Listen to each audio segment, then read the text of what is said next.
Ram friends, ఒక అమ్ముడు పోయిన జర్నలిస్టు 1000 మంది ఉగ్రవాదుల కన్నా ప్రమాదం. ఒక అమ్ముడుపోయిన చైనా బూట్లిక్కర్ జర్నలిస్ట్ అనే ట్యాగ్ వేసుకుని వీడియోస్ చేయటం అంతకు మించి ప్రమాదకరం. ఈ కమ్యూనిస్ట్ నాగేశ్వర్ పవన్ కళ్యాణ్ ఇష్యూ ఏంటి? ఒక అమ్ముడుపోయిన సోకాల్డ్ చైనా ఏజెంట్ జర్నలిస్ట్ చేసిన తప్పుని ప్రాంతీయ ద్వేషంగా ప్రాంతాల మధ్య 2 రాష్ట్రాల మధ్య చిచ్చు పెట్టడానికి ఈ కమ్యూనిస్ట్ సంతంతా ఎందుకు తెగ ప్రయత్నిస్తుంది? అసలు ఎక్కడ మొదలైంది ఈ ఇష్యూ? 99 టీవీలో ఈ చైనేశ్వర్ మాట్లాడుతూ ఆంధ్రప్రదేశ్ డిప్యూటీ ముఖ్యమంత్రి పవన్ కళ్యాణ్ గారు ఇంకా మన భారతదేశ హోమ్ మినిస్టర్ అమిత్ షా గారిని కలిశారని, జగన్ని జైల్లోకి పంపాలని మాట్లాడుకున్నారని. అప్పుడు అమిత్ షా గారు జగన్ గారితో బాగుండండి, ఇప్పుడు చంద్రబాబు నాయుడుతో పొత్తులో ఉన్నాం కానీ మనకి జగన్ కూడా అవసరం రావచ్చు అని చెప్పినట్టు ఈయన వాళ్ళిద్దరూ మాట్లాడుకుంటుంటే ఏదో ఖండంలో నుండి స్వయంగా చూసినట్టే ఒక టీవీ ఛానల్లో మాట్లాడాడు. ఈయన మాట్లాడిందే రిఫరెన్స్గా ప్రతి టీవీ ఛానల్ కూసింది. అమిత్ షాను కలిశారు. నాకున్న హైలీ ప్లేస్ సోర్స్ చెప్తున్నా. అమిత్ షా కలిసి మనం జగన్ ను లోపలేయాలి, జగన్ ను మా వాళ్ళ ఒత్తిడి తెస్తున్నారంటే అమిత్ షా చెప్పింది ఏంటంటే రాజకీయాల్లో ఇన్స్టాంట్ ఫ్రెండ్ ఉంటాడు, లాంగ్ టర్మ్ ఫ్రెండ్ ఉంటాడు. రిఫరెన్స్ ఏంటి చైనేశ్వర్ అంటే దిక్కులు చూస్తున్నాడు. వెంటనే జనసేన పార్టీ వాళ్ళు మా నాయకుడు పవన్ కళ్యాణ్ గారి మీద నోటికి వచ్చిన అబద్ధాలు ప్రచారం చేస్తే లీగల్గా ఎదుర్కొంటామని ఇలా ఒక స్టేట్మెంట్ రిలీజ్ చేయగానే, కేసులు పెట్టగానే నా వ్యాఖ్యలు నేను వెనక్కి తీసుకుంటున్నా అనుకుంటూ తోక ముడిచాడు. ఇంతవరకు అంతా బాగానే ఉంది. చేశాడు తప్పు, వెనక్కి తీసుకున్నాడు. మరి ఇప్పుడేమైంది? ఒక పక్క తోకముడిచి చైనా బూట్లిక్కర్ అమ్ముడుపోయిన బ్యాచ్ని యాక్టివేట్ చేసి వీడియోలు చేయించి ఇష్యూని ఆంధ్ర వర్సెస్ తెలంగాణ జర్నలిస్టులుగా చిత్రీకరించే ప్రయత్నం చేస్తున్నారు. ముందు దీంట్లో ఉన్న వీడు జర్నలిస్ట్ కాదు, ఇండిపెండెంట్ జర్నలిస్ట్ అని ట్యాగ్ వేసుకుని నోటితో విసర్జించే బ్యాచే ఇదంతా కూడా. ఈ పోస్టర్ చూడండి, తెలంగాణ గొంతులపై ఆంధ్ర ఇనుప బూట్లు. ఇంకెంతకాలం అంట. ఒక్కడు నోటికి వచ్చింది మాట్లాడితే అది జర్నలిస్టుల మీద దాడి ఎలా అవుతుంది? ఒక్కడు అబద్ధం చెప్పి వెనక్కి తీసుకుంటే ఆంధ్ర వర్సెస్ తెలంగాణ ఎలా అవుతుంది? వీళ్ళు చేసేది ఇదే, ఎప్పటి నుండో ఇదే చేస్తున్నారు, అబద్ధాలు చెప్పడం. కొన్ని లెఫ్ట్ కమ్యూనిస్ట్ ఛానళ్ళు అదే టాపిక్స్ మీద ఒక నెరేటివ్ క్రియేట్ చేసి వీడియోస్ చేయడం. ఇన్ని రోజులు బాగానే ఉంది, కానీ ఇప్పుడు ఒక్కడు చర్య మొదలు పెట్టాడు, ఒక్కడు కేసు పెట్టాడు. వీళ్ళు చెప్పే అబద్ధాలు ఆగిపోతాయని భయం, వీళ్ళ అబద్ధపు వీడియోలకు సంఖ్యలు పడతాయని భయం. ఆ భయంతో వీళ్ళు ఈ ప్రెస్ మీట్లు రౌండ్ టేబుల్లో పెడుతున్నారు. పోనీ అక్కడికి వచ్చి ఏం మాట్లాడుతున్నారు? ఒక్కొక్కడు నోటికి వచ్చింది మాట్లాడుతున్నారు పవన్ కళ్యాణ్ గారి గురించి.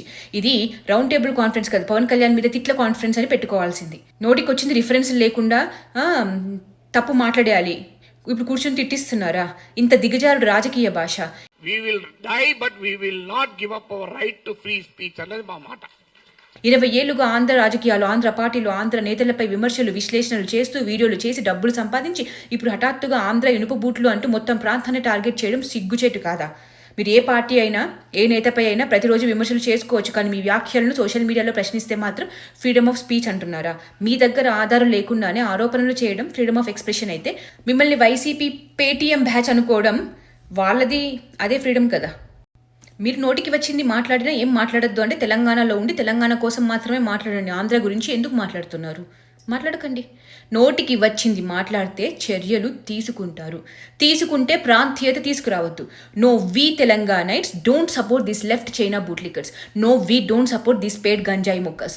ఈమె పుట్టింది పెరిగింది చిత్తూరులో, ఆంధ్రాలో, కానీ వీడియోలో మాత్రం తెలంగాణ వాళ్ళం అయిపోతామన్నమాట. మా తెలంగాణలో వండుకుంటూ నోటికి వచ్చింది వాగుతుంటే ఏ రోజు నీ ఆంధ్ర అమ్ముడుపోయిన జర్నలిజం మా తెలంగాణలో చూపించకు అని ఈమె చేసే వేషాలకి ప్రాంతం అంటగట్టలేదు ఎవరు కూడా.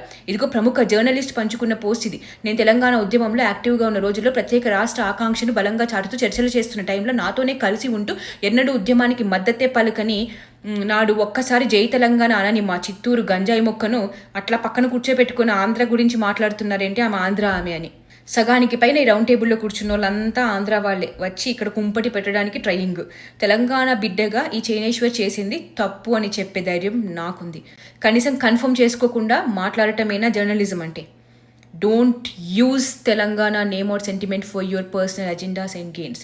దిగజారడం ఇంకా ఆపండి. ప్రాంతీయ విద్వేషాలతో మీ తప్పులను కప్పిపుచ్చుకునే ప్రయత్నం ఆపండి. ఇంకా వీళ్ళని జర్నలిస్టులు అనుకుని ఫాలో అయ్యే ఆంధ్ర ప్రజలు మీకు మా ప్రగాఢ సానుభూతి. వీళ్ళ గుట్టు రట్టు చేసి వీళ్ళ విద్వేషాలు, ప్రాంతోన్మాదం బయట పెడుతున్నారు జనసేన కార్యకర్తలు, ఇంకా ఇందులో తెలంగాణ వాదులు కూడా. థ్యాంక్స్ మీ అందరికీ కూడా. అందరికీ అర్థమవుతుంది వీళ్ళ ఊసర వెళ్ళి అసలు సిసలైన రంగులు ఈ రోజున. We don't support this paid fake journalist అని ఎందరో సపోర్ట్ చేస్తున్నారు. పవన్ కళ్యాణ్ గారి తరపున ఈ దొంగ జర్నలిజాన్ని ప్రశ్నిస్తున్నారు, ఉక్కుపాదం మోపుతున్నారు. ఇలాంటి దొంగ జర్నలిస్టులను తరిమి కొట్టే సమయం వచ్చింది.